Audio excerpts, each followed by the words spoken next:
चिंटू अपने स्कूल का सबसे शैतान बच्चा था। दिन रात सिर्फ शरारत ही करता रहता था, लोगों को परेशान करता रहता था। कोई उसे कितना भी समझा ले, लेकिन वहाँ अपनी इन हरकतों से कभी भी बाज नहीं आता था। उसकी आदत ही पड़ चुकी थी शैतानी करना। एक दिन सुबह सुबह जब वहाँ स्कूल पहुँचता है तो पोछा करने वाली लड़की से उसके पैरों के जूते पर जरा सी लग जाती है, जिसकी वजह से वहाँ स्कूल में जोर जोर से चिल्लाने लगता है और उस बेचारी नन्ही सी लड़की को डांटने लगता है। वहाँ लड़की भी सुन रही थी, वहाँ उसे अनाप शनाप बोले ही जा रहा था। चिंटू की आदत थी बकवास करना और आलतू फालतू बोलना। यहाँ सब चिंटू की क्लास टीचर सुन रही थी, उसे बहुत ही बुरा लगता है। वह कहती है, इस चिंटू ने तो हद ही कर दी। थोड़ी बहुत मस्ती या शैतानी बहुत थी, लेकिन यहाँ तो बहुत बदतमीज बेचारी लड़की को इसने डांटा। इसे मुझे कैसे भी करके सबक सिखाना ही होगा, वरना प्रिंसिपल मैडम को अगर इसके बारे में पता लगा तो वहाँ मुझे तो स्कूल से ही निकाल देगी। मुझे इस शैतान बच्चे को सुधारना ही होगा। वहाँ अपने क्लास में चिंटू को बुलाती और कहती है, चिंटू तुम अपनी हरकतों से बाज क्यों नहीं आ रहे हो? तुम्हें कितनी बार समझा दिया है, तमीज से सबसे बात किया करो, शैतानी मत किया करो।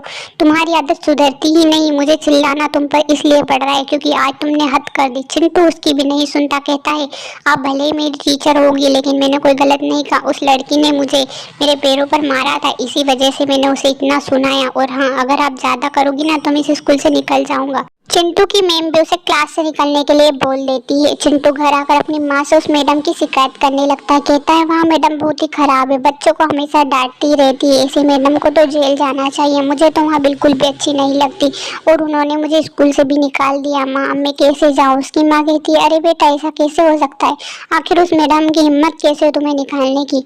मैं उनसे बात करूंगी। आखिर तुम्हें ऐसे कैसे निकाल सकती है? मेरा बेटा सही होता है, फिर भी तुम्हें हमेशा गलत ठहराती है। मैं जाऊंगी और उनसे बातें करूंगी।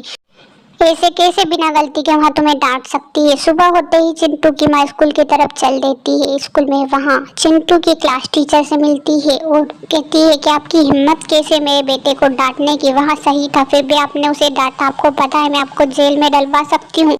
ऐसे कैसे आप बिना गलती के उसे स्कूल से निकाल सकती है? मैडम कहती है, आपको नहीं पता आपका बेटा कैसा है? वहाँ स्कूल में बहुत ही शैतानी और बदतमीजी करता है, इसीलिए मैंने उसे सबक सिखाने के लिए स्कूल से निकाला। और अगर ऐसा ही रहा ना तो आप सोच लो, आपको भी वह दिक्कत दे सकता है। कोई भी माँ नहीं चाहेगी कि उसका बेटा ऐसा बदतमीजी करे। मैं भी यही उम्मीद करती हूँ कि आप भी ऐसा नहीं चाहोगी। उसकी माँ घर जाती है और चिंटू से कहती है, बेटा तुम बहुत ही गलत हो, मैंने सब सुन लिया। तुम कितनी गंदी हरकत करते हो, सबसे लड़ाई झगड़ा और शैतानी करना, यही स्कूल में तुम्हारा काम हो गया है ना। अब तुम्हारी माँ तुमसे दूर रहेगी, तुम अकेले ही घर में रहना, मैं भी तुम्हें छोड़कर जा रही हूँ। चिंटू यहाँ सब जैसे ही सुनता है उसे बहुत ही दुख होता है। उसकी माँ उसे डांटती और समझाती है कि बेटा, ऐसे बच्चे अगर तुम बनोगे तो संस्कारी नहीं कहलाओगे, लोग तुम्हें बुरा कहेंगे। और बुरा सुनना चाहते हो क्या तुम तुम्हारे खुद के बारे में? चिंटू को अब समझ आ जाता है कि वहाँ गलत था। वहाँ सुबह होते ही स्कूल चला जाता है और अपनी हरकतों को सुधारने की पूरी कोशिश करता है। चिंटू को अब अपनी गलती का बिल्कुल एहसास हो चुका था। वहाँ उस लड़की को हर जगह ढूंढता है जिससे उसने बदतमीजी की थी और वहाँ उसके पास जाकर उससे माफ़ी मांगता है। कहता है, मुझे माफ़ कर दो, आपसे मैं ऐसा नहीं करूँगा। उस दिन तुम्हारे हाथ गलती से हो गया और मुझे ऐसे ही इग्नोर कर देना था, लेकिन मैंने तुम्हें डांटा और बुरा भला कहा, इसके लिए मुझे माफ़ कर दो।